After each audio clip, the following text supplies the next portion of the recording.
and I call her Ewolina. You are coming from Poland. Thank you very much for being with us today. You belong to an organization. It's the Kosciuszko Institute is something like a think tank.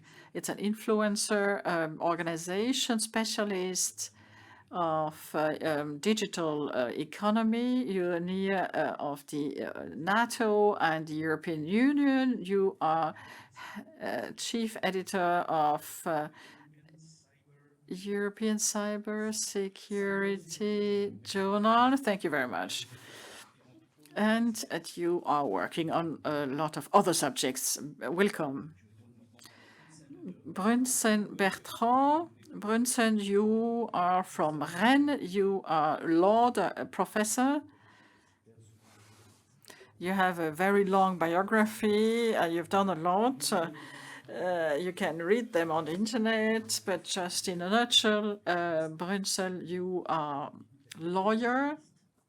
You're a Europeanist. You're a specialist of European law and French law. And I just wanted to highlight one of the last books or publication because it's linked to our subject. And I forgot to say that you're Georges Monet chair, DataGouv. And the title of one of the last books, Digital Constitutionalism, what can we learn from the experimentation around the Olympic Games 2024 in France? Last but not least, Harry Dakin, on the left. You are head of the CIGREF. It's a professional group with 150 big economic groups, 140 companies. Sorry, a little bit more now. And your mission is to integrate and control the cybersecurity. You are a platform of exchange, innovation, and brainstorming. You are an expert of cyber questions for the French Marine, and you are general director of the cyberspace, cyber espace.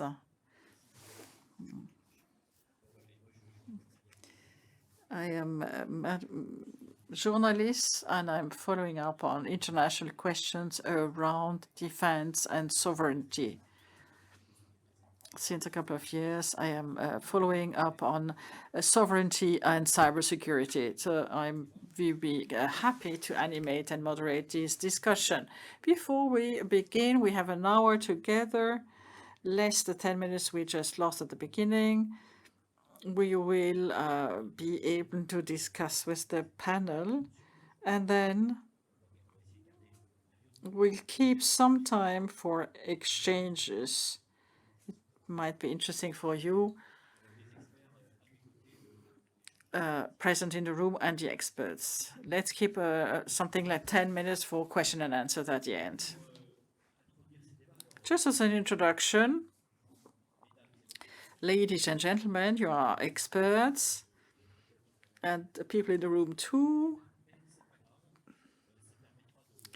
Let me do an introduction to lead us to the main topic. And let's begin with the as is, which is in the title of the conference.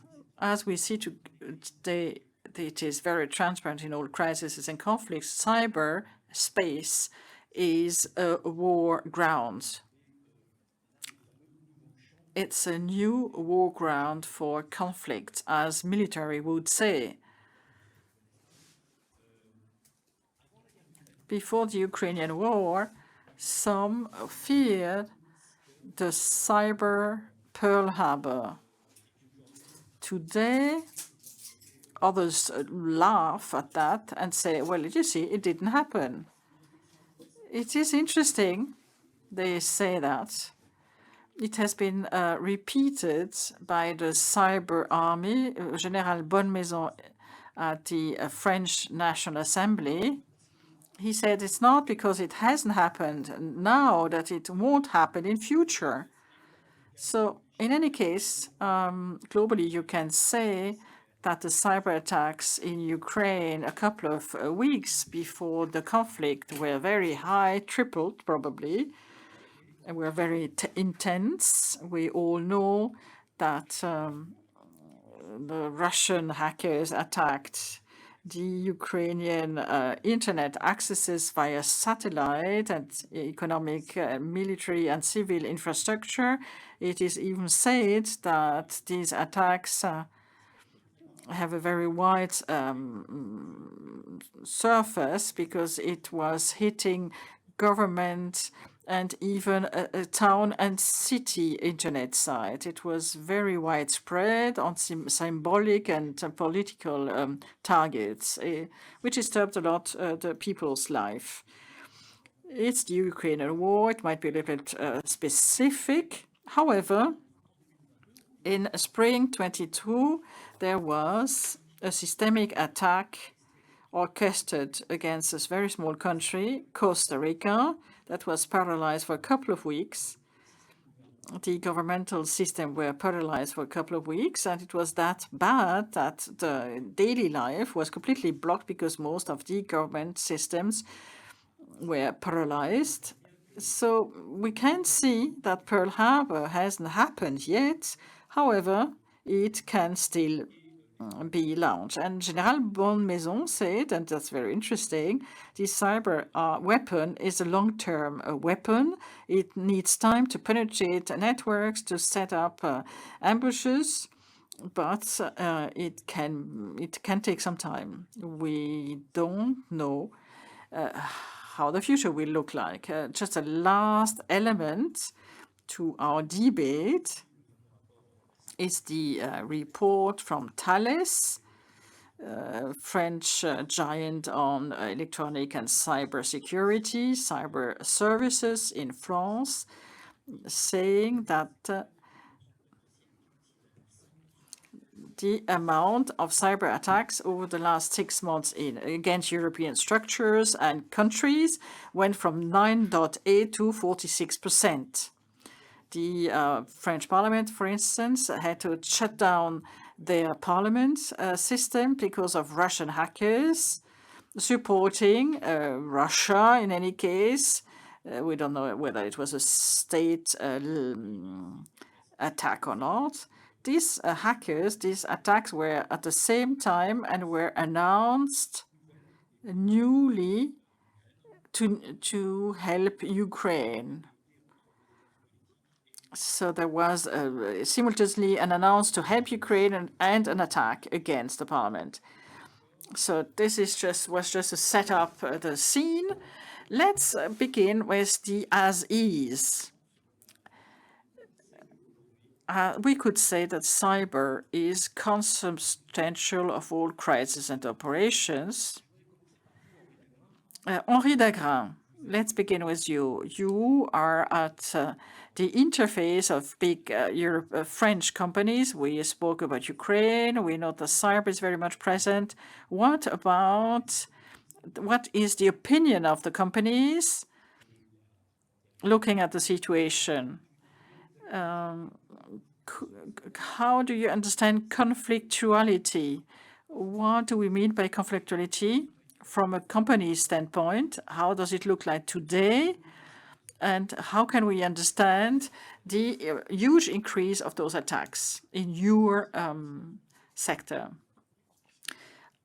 It doesn't hit only companies. In the CDF, we have big French companies quoted at, but also big French public services like the main ministries. They share with the big companies and organizations in France some challenges around digital transformation. So at the very heart of the discussions from the CIREF, we have 155 members, the cybersecurity is a main challenge.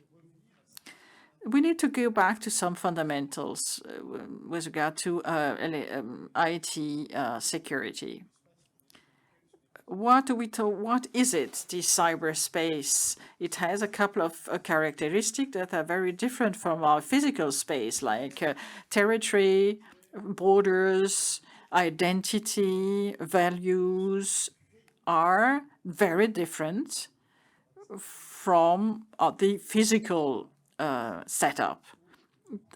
These subjects are important to understand, and in order to be able to understand how the conflictuality is increasing in the space. Another very important thing, but it's fundamental in my opinion, is that it is anonymous. These conflicts are anonymous. It changes substantially the parameters of war because it's anonymous.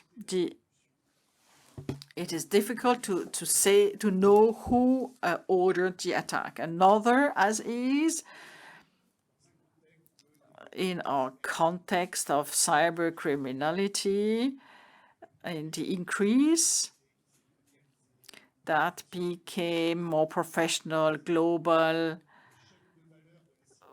with value change of cyber criminality, with different organization, with different networks, with machines. They're going to the selling and buying, the ransom. There's really an industrial sector, absolutely, yes. And this industry is, there is a high porosity with state agencies, para-state agencies of states who do not share our values, like, for instance, Russia, like, for instance, Iran, China, maybe. Iranians are very active, absolutely, they're very active. Other states. This cyber criminality is international, and it does not only work for criminals, but also for the interest of states. On top of it, when there is a cyber attack against a big group, a very sophisticated attack, nowadays we cannot say, at least not the companies, the victim cannot say whether it is a criminal act, purely criminal, or whether it is masking, hiding an attack from a state for espionage, for destruction purposes, destroying essential and vital infrastructure, or in order to test defense systems. So you have two problems. You have a mass problem because there's a systemic, there are a lot of attacks, and the second one is the identification of the cause. It's very difficult in a market when you don't know your competitors to be able to react. The CDF, the members of the CDF have tried to protect themselves over the 5 last years. The credit, the budget for cybersecurity have been multiplied by 3 for the less sensitive, or times 5 for the less sensitive sectors. This is the only sector in the economy that has seen such a growth. However, in a second step, the companies, the organization request that the states, especially France and the European states, take their responsibility. We're going to speak about this some later, in order to reduce this conflictuality. Elewina, I'm talking to you now. I'm sorry I don't say your name the right way. In everything we've just heard, there are specific organizations there are some companies that are very specific, like American companies, but not only American, who have a specific role. They are very much active in favor or against a stakeholder, without asking for payment. They have a double problem. They develop different technology and services for a party, and therefore they create the risk of being the victims, in a way, of a collateral revenge or could you tell us what you know about these problems? Because you're studying these specific subjects. You are the Kosciuszko Institute, who work very tightly with the NATO, especially, and so cyber defense.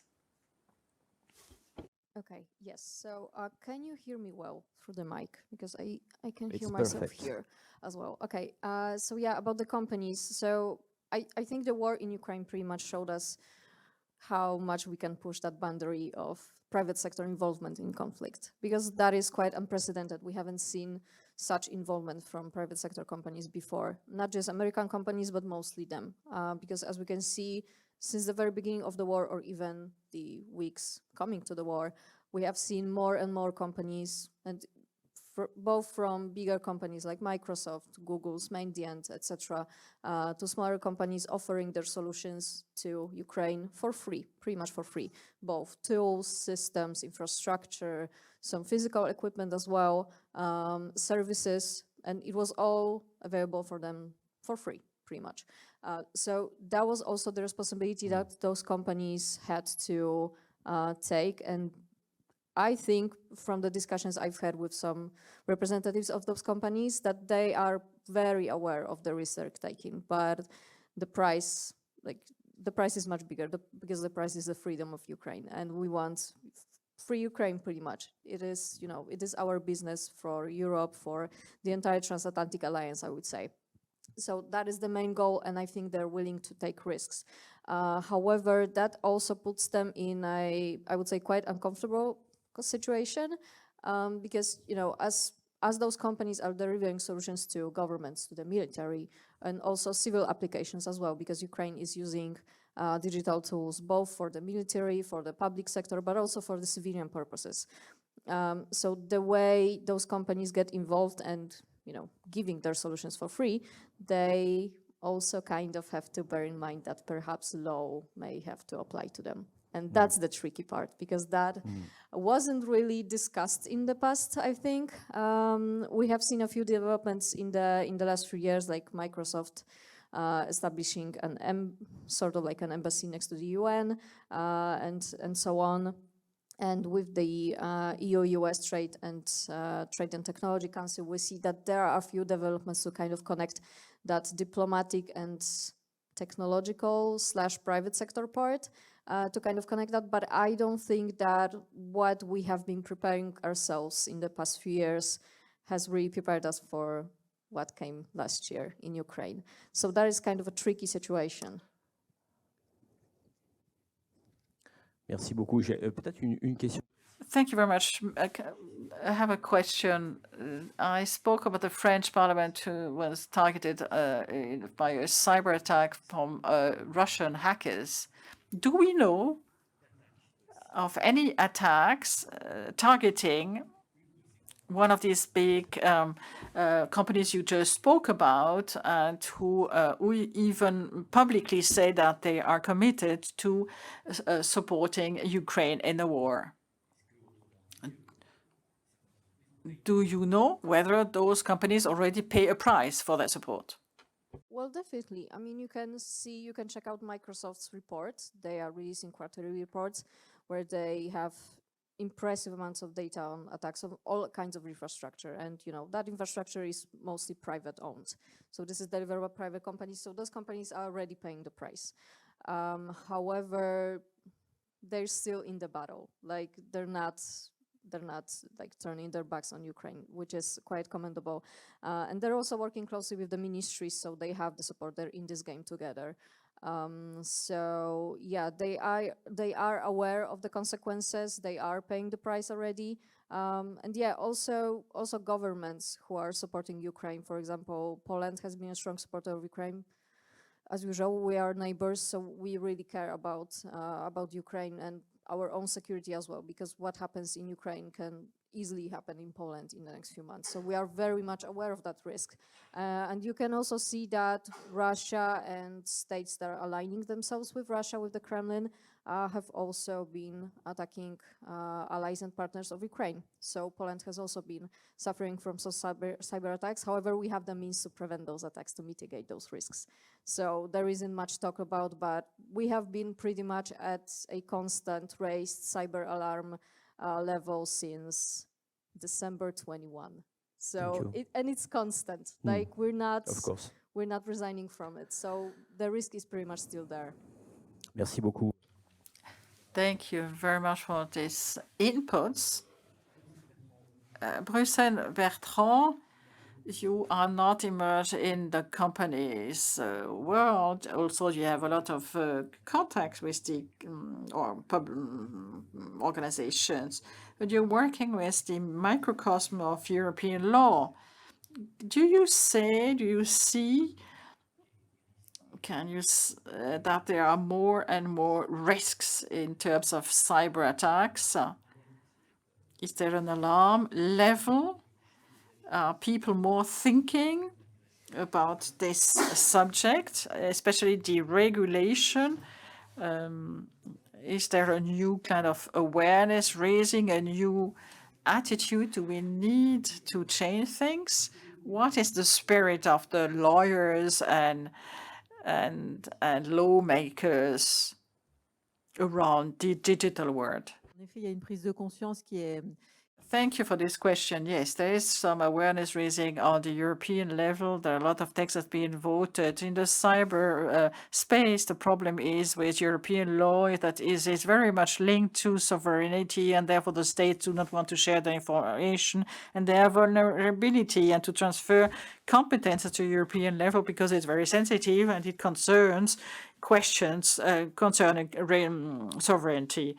The states want to keep their sovereignty, but they understand they cannot be alone anymore on this subject, and therefore Europe is the right level to have an efficient action. There are different levels and capacities of cyber resilience.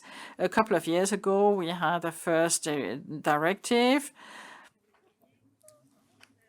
In NISA, it was SRI. It was to oblige the operators of essential services like very critical infrastructure to take the right measure. It was very weak. The texts were quite weak. The states didn't really wanted to, but it was the first hit so that the companies and the state understand the challenge. And the one that was voted on December 14th last year, the constraints are higher, the scope of the companies is bigger. It is going to request some money, something like 25% of increase budget. So NISA 2 is expanding the scope to more organizations. So except the micro companies, everybody needs to react. We are looking at the added value to the different value-added chains. And it is very tricky because there are small companies working for bigger ones. And so we need to take all these value-added chains and supply chains into account. There are some sanctions. There is going to be a control from the beginning regarding the measures that have to be taken, and then controls by the external regulators, audits. Every time there is a cyber attack, there needs to be that was from December 22. Absolutely. Then there is a Cyber Resilience Act. Okay, right. We'll come to you, back to you later. Just to summarize, you confirm that today there is really a new concern from the regulators, all the people, the lawmakers, to deal with these problems and to find, and it's very complex, to find ways and means to overcome these new difficulties. Absolutely. And there are texts that are complex for the lawmakers. It is difficult to understand a cyber attack, a software. There are a lot of entry points. It can be related to infrastructure. It can be the software. It can be just cyberspace. It is very much linked to cyber defense. You spoke you said before that sometimes we don't know where it comes from. Is it an individual wolf? Is it a hacker? Is it a state? So it's very difficult to identify the border between cyber defense and cybersecurity. Let's come back to something else, to go on with the what we can witness. I would like to come back on the second term of the roundtable, escalation. Henri Daga, do you fear, escalation is a military term, it is related to the strategic terms of mass destruction arms. It is related to Cuba crisis, March 2022. This is the landscape related to this escalation term. Henri Daguin,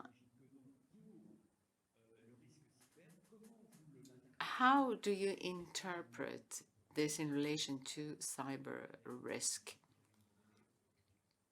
And what is the definition you would give of escalation? I said it earlier on, the categories that we know in the physical field do not apply to the digital space, or in very different contexts. I do not deny the way you ask the question, but what I would say is that you cannot make a systemic transposition of the physical field to the digital field.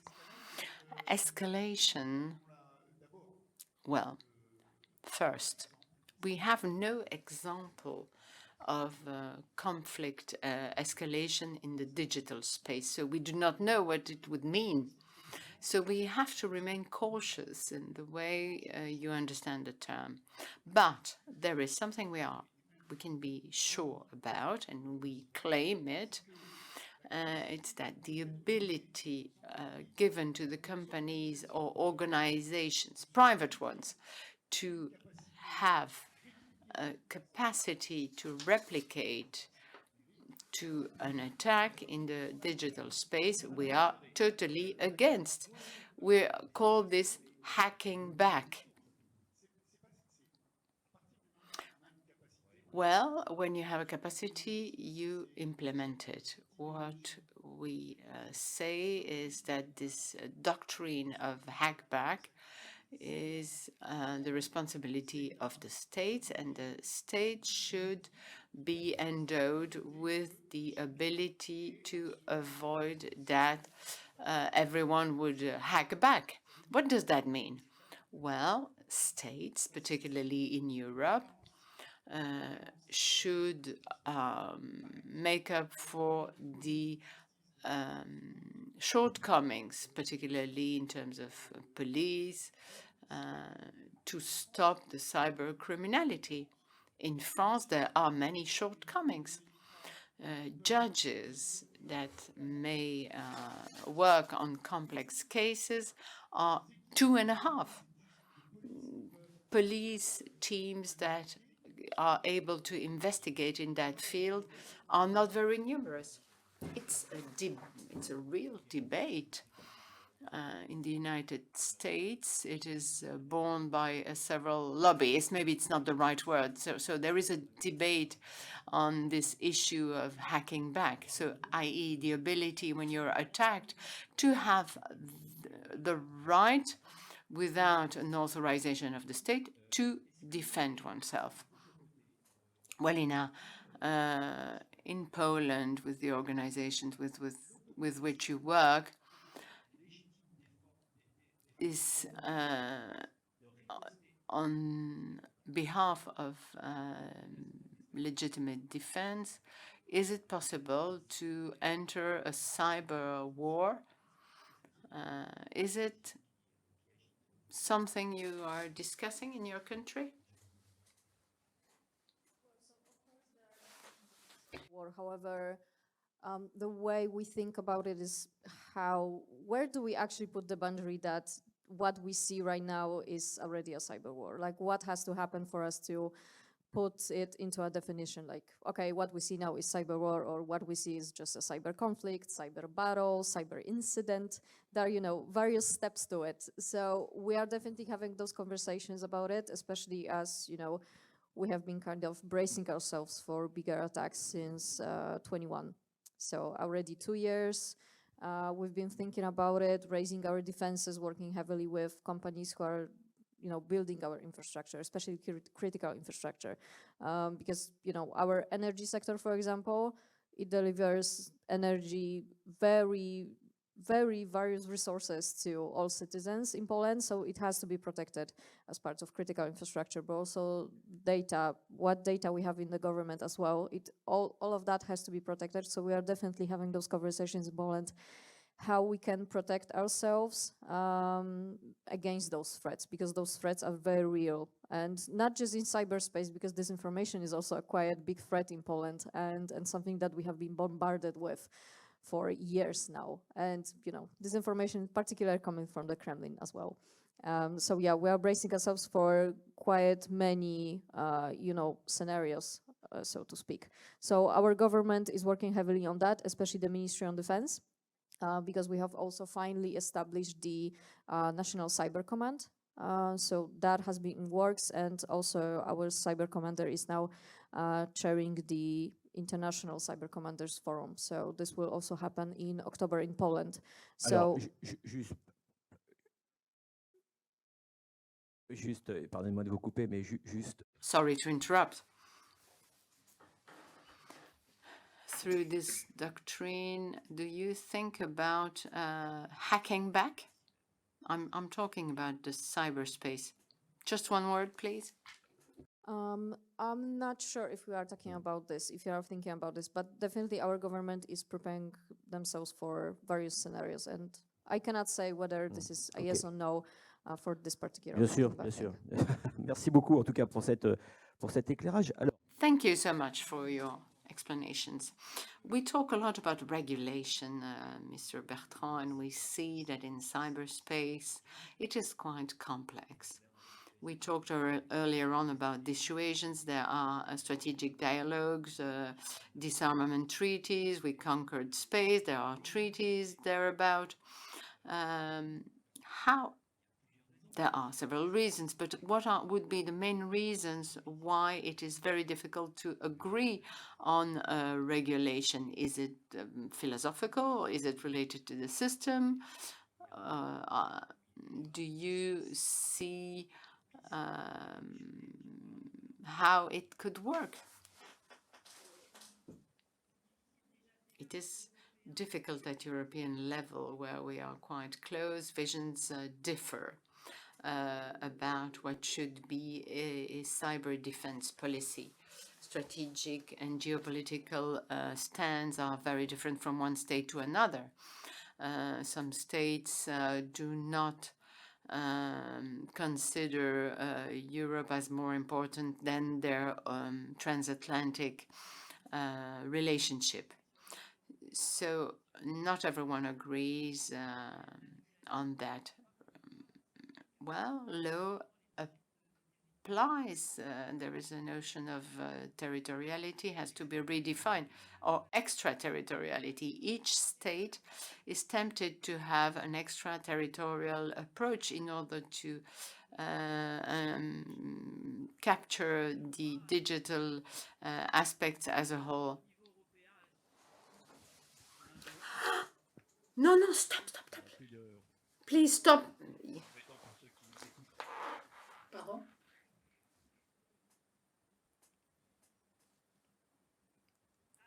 Thank you for telling them.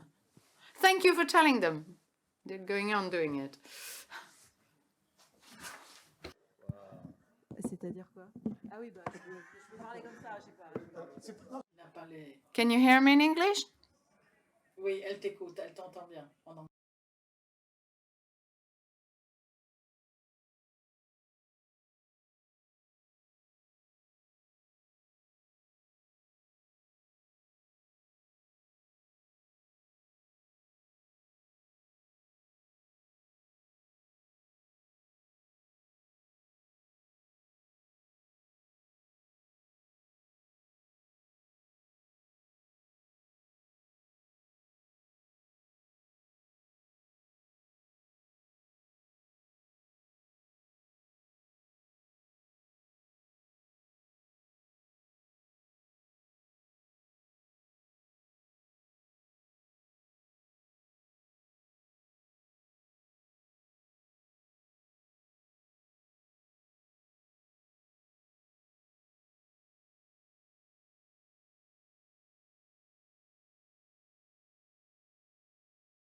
Can you explain this further?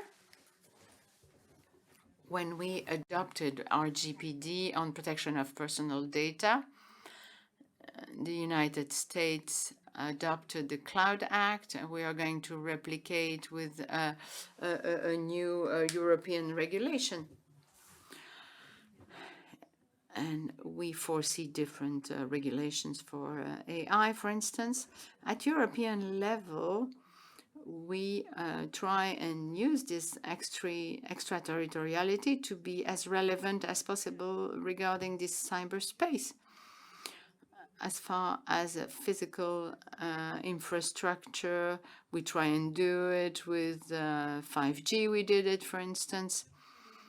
As far as software is concerned, the Cyber Resilience Act will work on this.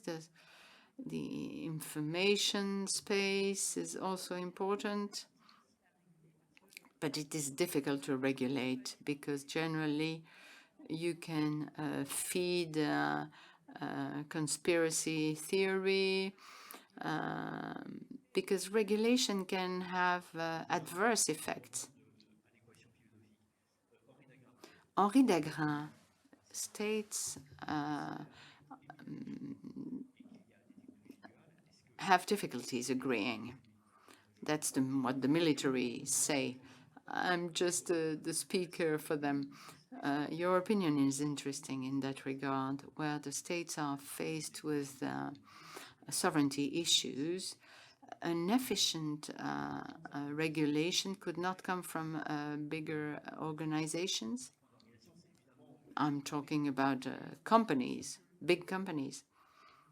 Of course, the military and cyber defense is tackled in a ministry, in the Ministry of the Armies, than in companies, for instance.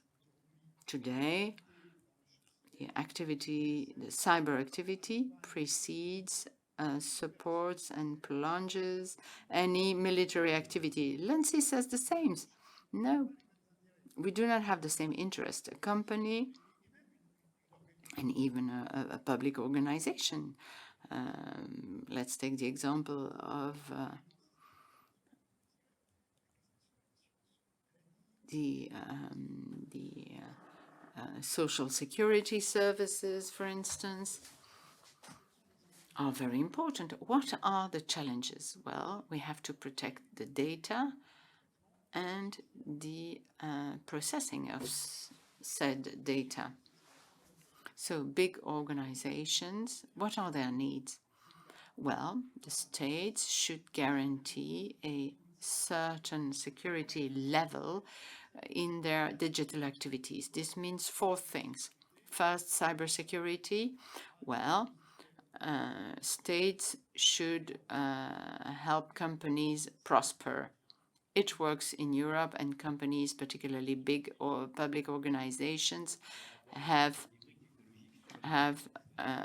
technological breaks on the market. Second, to reinforce, strongly reinforce, police and justice means. Third element, to develop cyber defense capacities, enabling the states to avoid hackbacks, i.e. to address the issue of hackers, physically or not. That belongs to the states. And the fourth element, to develop regulations to help reinforce security. I'll take an example.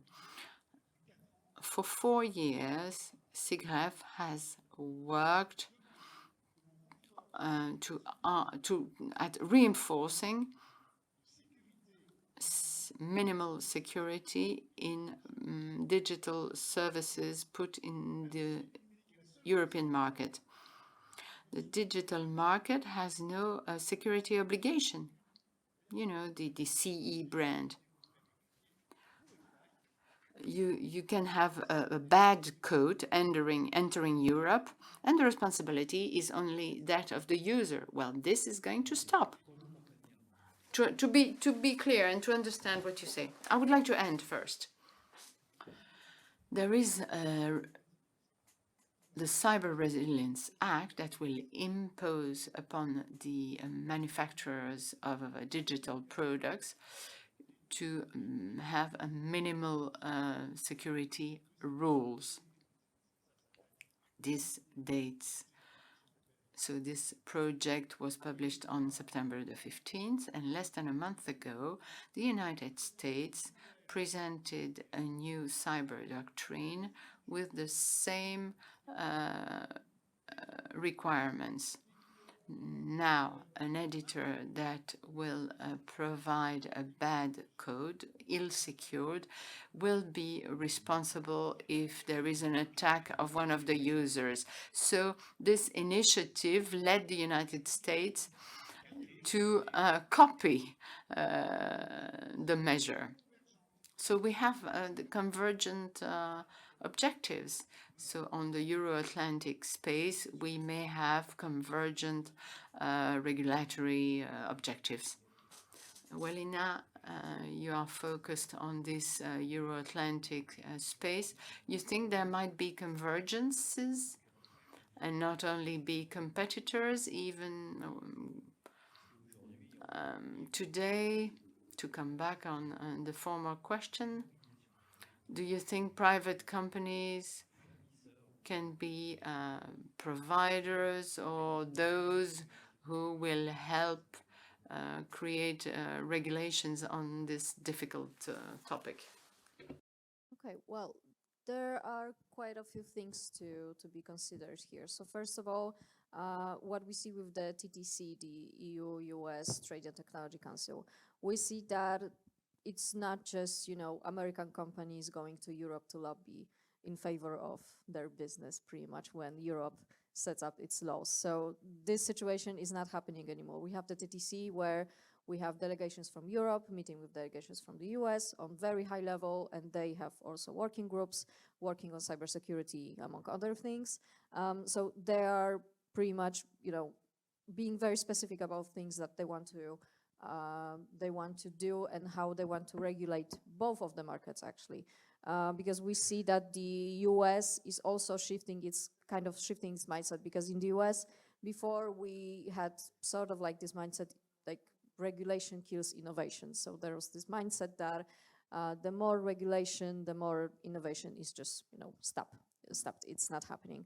And the American companies were pretty much in favor of less regulation to their markets. However, if they want to operate on the European markets, they have to deal with the European regulations. So in the past years, we've seen a lot of lobbying from American companies. So we have seen chiefs of Google, Microsoft, Facebook, etc., meeting with decision makers in Europe.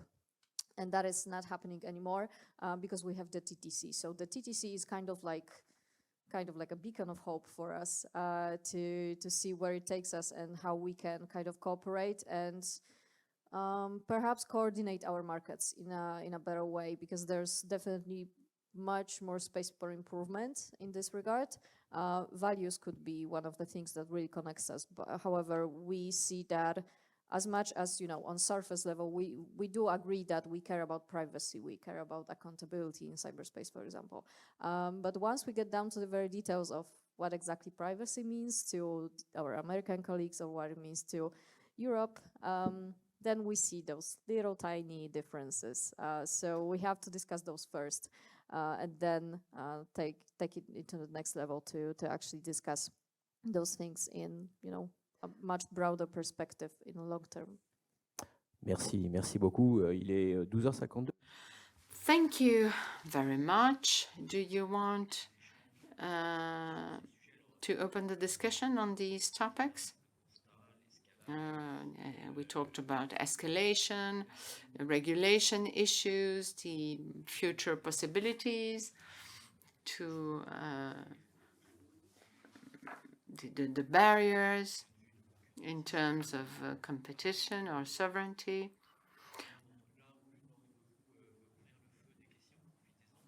Among the audience, is there someone who wants to ask a question?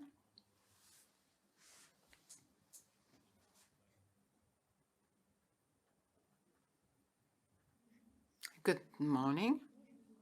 I wondered, we talked about regulation and talked about the European regulation, but I would like to know if France wants to have its own legal strategy, or is it going to stay European? Excellent question indeed. France may, and in reaction to Nice 1, regulated important companies. So states may add regulation and be more protective regarding the European regulations. So the states will be able to add regulations or requirements. We talked about Nice Cyber Resilience Act or Cyber Security Act. This is done on a voluntary basis, so the tools exist to go further. Maybe your question was, might France and with anticipation have its own doctrine? Will the law depend on European production? Or will France be able to have its own rules? We have to remain cautious on what we do at European level. We have to avoid divergences, and we absolutely need, when you're a big company, a big organization, you need rules that are equivalent on the market, and the relevant level is the European level. And we do not want regulations, legislations that only apply to national levels. It is meaningless in this digital sphere for private sector to have regulations that are at a lower level.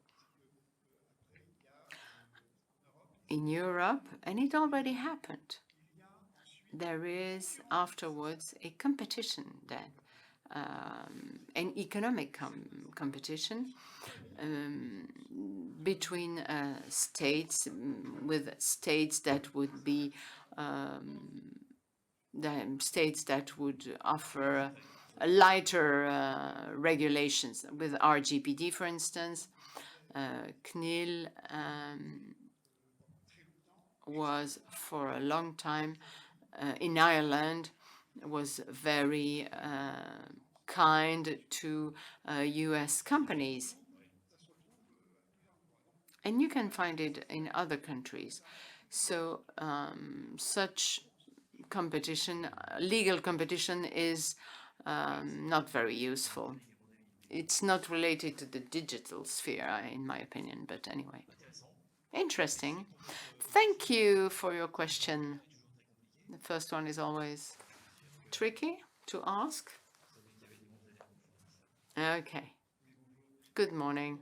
In relation to the Cyber Resilience Act, we understand that it's going to be important tomorrow to have an accountability for the software editors, but unfortunately, it means that it represents a cost. I work with a lot of startups, and for many young companies, how can we guarantee that they will have the funding, the funds, and that they will be chosen by big companies because they are small, and they might consider that the bigger companies will benefit from this? Would you accept to go on a car belonging to a startup that would not be as secure as a well-known brand car? Will startups try and be as secure as big ones? Well, it will depend on the funds they have. So that's my question. I can tell you that, well, we have seen that when RGPD came out, Google was the first one to abide by it. But the challenge is to be able to help these companies do a good job. We have a problem with the term innovation. Professional users do not expect innovation for the sake of innovation. For certain values, yes, they do.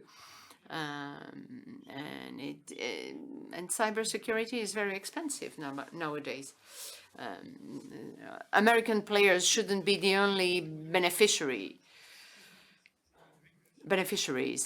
The regulation will be imposed upon any company with digital services. I had understood that the cost of regulation was less important in the digital sector than fiscal, environmental, or other regulations.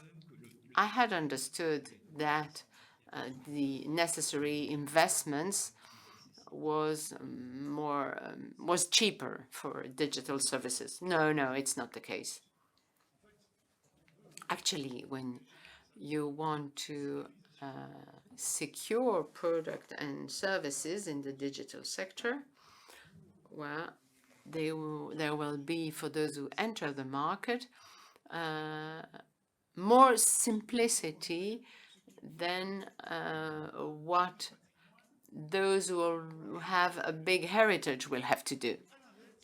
So on the contrary, I think that it will benefit the new and people who are new to the market, because they will secure their products to be compliant with the Cyber Resilience Act. Yes, security by design, as from the beginning. It will be very complex for those who already have an important legacy. For some, it will be a mountain to climb, and they're wearing flip-flops. Thank you. Thank you for your punchline.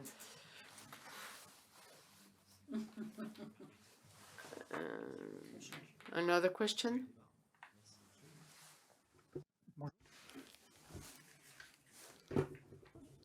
Thank you for these interesting inputs and the different visions between Poland and it's always interesting to have other inputs. We spoke about escalation. the Polish standpoint is not the same as the French one. That's interesting.